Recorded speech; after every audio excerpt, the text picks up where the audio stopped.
And it's wisdom. You can see her, and you know, old friends are acting strange. This happens as we develop. Development is include and transcend, but every developmental level we go, there's fewer people there. About 3% of the population of this country has a felt appreciation for all points of view and a dramatic reduction of fear of death and other things. That's 3%. We're having altered states of today of being in that place, and maybe there's areas of our life that we spend most of our time there. But when you get to that place, then you don't feel as connected to, and you feel a little, there's a certain sense of, there's things that I understand that, well, other people aren't understanding them. Not my tribe. Not my tribe. But it's very interesting, and we'll talk about this when we talk about lines and levels, which is the next thing we're going to talk about. There gets to be a point where you start actually feeling pleasure for what's beautiful about all the worldviews.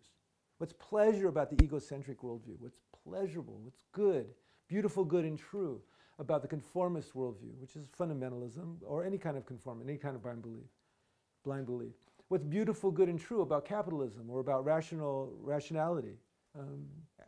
What's beautiful, good, and true about non-hierarchical pluralism, multicultural pluralism? As you have that sense of what's beautiful, good, and true about all of them, that reduces conflict. Now, those worldviews fight with each other.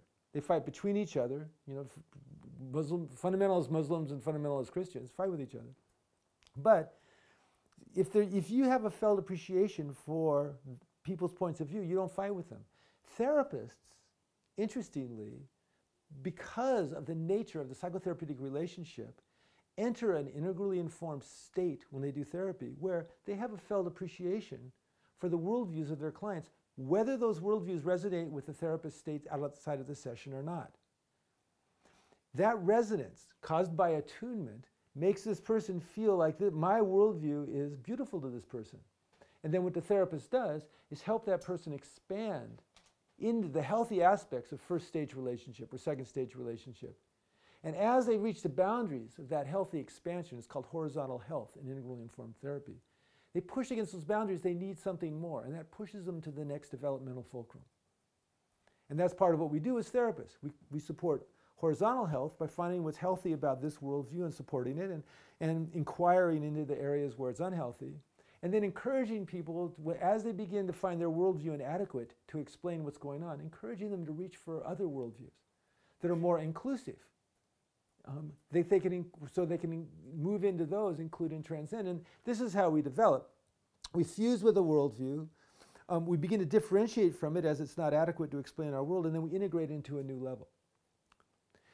The way this happens around relationships is we'll start in first stage relationships, 3 or 4 year olds, it's all about me. Go into second stage relationships where we want to have good communication, we want to have to be fair and equal all the time, not much eroticism, usually. Is that the oxytocin kicks in then? Oxytocin and vasopressin. We mentioned dopamine and norepinephrine-driven systems for romantic infatuation. For intimate bonding, it is oxytocin and vasopressin systems.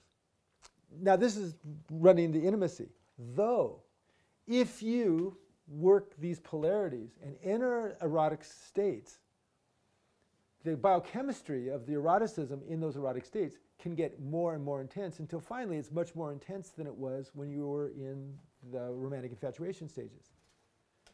People don't believe this. So I say, I can show you the research, but you have to accept on faith. If you both work at it, you can have an eroticism that's better than the eroticism that you miss from your romantic infatuation.